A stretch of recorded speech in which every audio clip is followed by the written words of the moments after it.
Faut-il aimer pour coucher? Le sexe, aujourd'hui abordé avec beaucoup de facilité, est au cœur de nombreux débats. Qu'en était-il autrefois? Dans les sociétés antiques, comment le sexe était-il perçu? Avait-il la même perception et les mêmes pratiques que nous aujourd'hui? Découvrons ensemble le sexe dans les sociétés antiques en Europe, en Afrique. Depuis la nuit des temps, le sexe a toujours été bien plus qu'un simple acte de reproduction. Il a été un langage, une force invisible qui lie les corps, les âmes, les familles, les royaumes et les dieux. Il est partout, dans les mythes de création, dans les fresques des temples, dans les interdits religieux, dans les secrets murmurés au coin du feu. La sexualité humaine est un miroir de notre humanité. Et comprendre comment les peuples anciens la vivaient, c'est plonger dans ce qu'ils avaient de plus intime, mais aussi de plus sacré.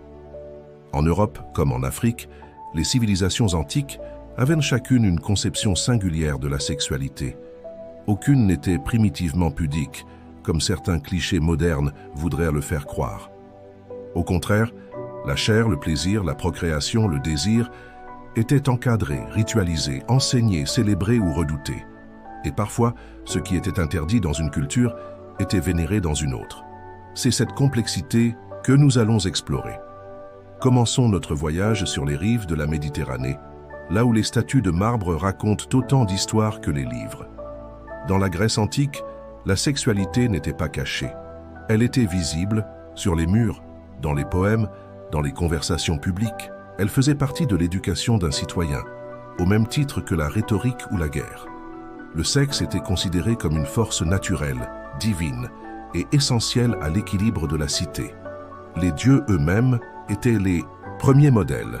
Zeus, roi de l'Olympe, multipliait les aventures charnelles, y compris avec des mortels, et parfois sous forme d'animaux.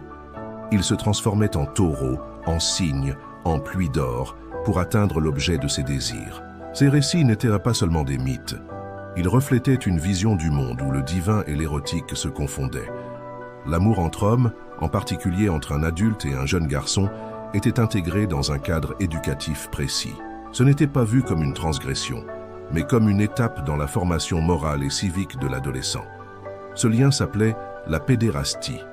Le plus âgé, l'éraste, offrait son savoir, sa protection, parfois son affection, aux plus jeunes, les romaines, qui apprenaient les codes du comportement adulte. Bien sûr, il existait des excès, mais dans l'idéal grec, cette relation n'était ni sale ni marginale. Elle faisait partie de l'ordre du monde. Les femmes, quant à elles, étaient dans une position plus ambivalente. L'épouse citoyenne avait peu de droits sexuels. Elle devait rester fidèle, donner des enfants, et surtout des garçons. Son plaisir n'était pas une priorité. Pourtant, il existait d'autres figures féminines bien plus libres, les déesses Hétaïres, par exemple.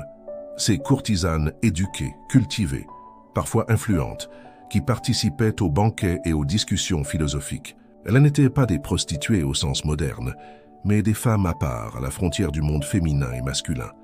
À travers elles, la sexualité pouvait être raffinée, intellectuelle, puissante.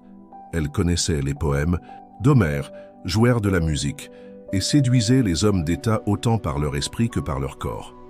Passons maintenant à un autre territoire de l'Europe antique, moins idéalisé mais tout aussi complexe. La Gaule, l'actuelle France. Avant l'arrivée des Romains, les peuples celtes avaient une culture fortement orale. Nous ne disposons pas de textes écrits par eux, mais les auteurs grecs et latins nous ont transmis quelques bribes.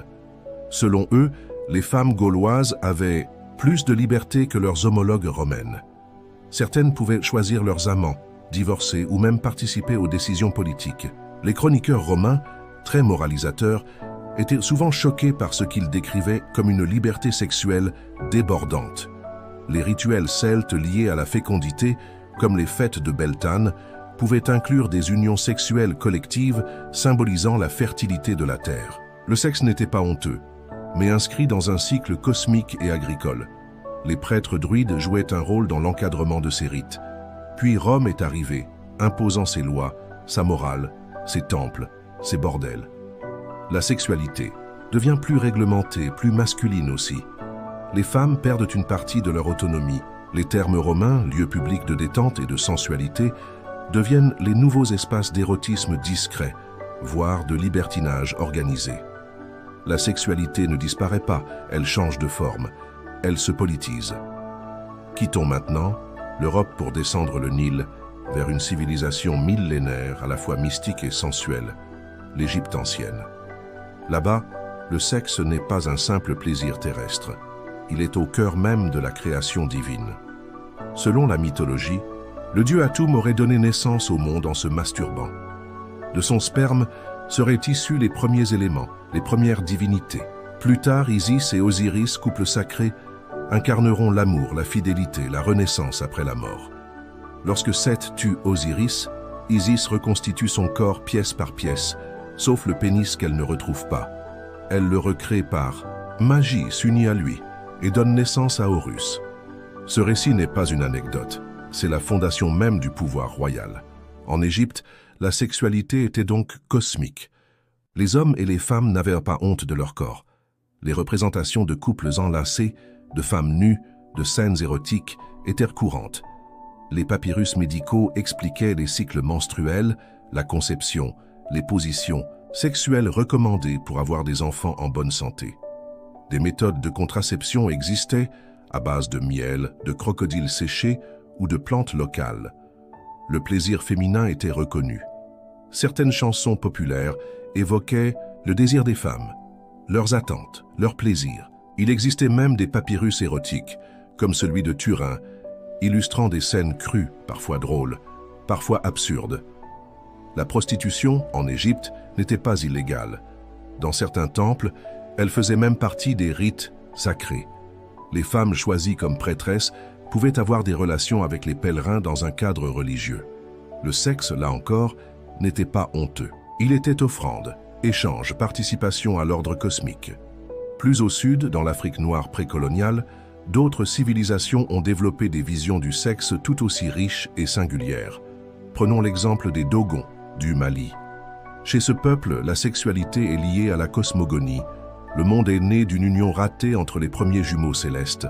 Ce déséquilibre originel explique pourquoi l'humanité doit sans cesse chercher l'harmonie entre masculin et féminin. Le sexe, dans cette culture, n'est pas uniquement une affaire de reproduction. Il est rituel, pédagogique, structurant. Les jeunes garçons et filles sont initiés très tôt, non pas par des livres, mais par des cérémonies, des récits, des danses, des symboles. La parole des anciens, les objets sacrés, les peintures, murales, tout participe à l'éducation sexuelle.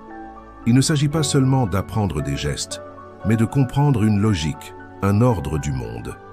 Chez les Dogons, comme dans d'autres sociétés africaines traditionnelles, le sexe n'est pas privé. Il est communautaire dans son apprentissage, collectif dans sa signification. Les femmes y jouent un rôle actif. Dans certains cas, ce sont elles qui initient les jeunes hommes.